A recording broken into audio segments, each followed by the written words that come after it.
look at regioselectivity with bromination. So same general idea as we saw before. We have here, again, remember a primary position, right, a secondary position, and this tertiary position. And we're going to look at what happens when we take off one of those hydrogens. So that's going to be the BDE there, and make a radical. Now, the product that we get here is going to be a radical plus HBr. But notice that HBr is formed for all three of these steps. So the first step to take a look at here is our pathway. We'll call this A. So here's our pathway A up here. In this case, we have formed a primary radical. And the BDE for that was 98. And we're forming 88.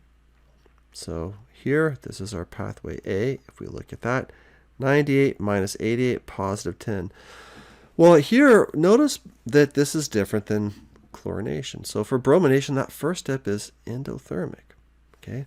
So what about step number 2? We'll call that B, pathway B. So our pathway B comes over this direction. And here, we're going to make a secondary radical. So secondary radical has a BDE of 95. So down here, look at B, 95 minus 98, positive 7. All right, we just have one more left to deal with here, and that is our position C. So here's our C right there, and this is our BDE for that.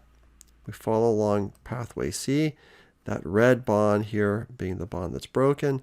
That gives us this tertiary position here, right, with a BDE of 91. So we come off of here, 91 minus 88, positive 3. So first thing to point out is that these are all endothermic.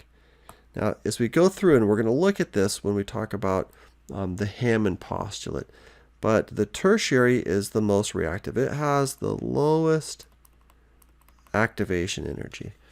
So it's the most reactive. And it turns out that the activation energy differences here for bromination between primary, secondary, and tertiary are larger than the activation energy differences for chlorination. And that leads to a higher level of selectivity. Let's look at this. So let's do this whole regioselectivity for bromination kind of analysis as we did before. So we'll still take a look at propane.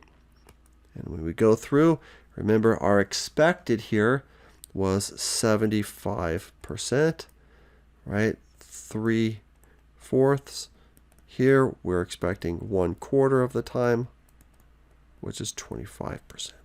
And then again, you go through and you do this experiment. So, all right, when you're done, you measure percentages. That's only 3%. So even though 75% of the time we expect it to react there, it's only coming up 3%. That's really nothing. And then over here, 97%. That's a big difference. So when we go through and we calculate the relative reactivity for this, remember for chlorination it was 1 to 4.5 to 5.5. The relative reactivity for primary to secondary to tertiary, this is 1 to 97 to about 1700. So this is a giant difference. This is a big enough difference that when we consider drawing the products for bromination, if we have a secondary position, we pick that, right, as one of our positions to react. If we have a tertiary, that's even better. Primary, not so good. So this has a lot to do with our product selectivity when we start looking at how to determine what our major products are for this. So tertiary, much more reactive than secondary, which is more reactive than primary.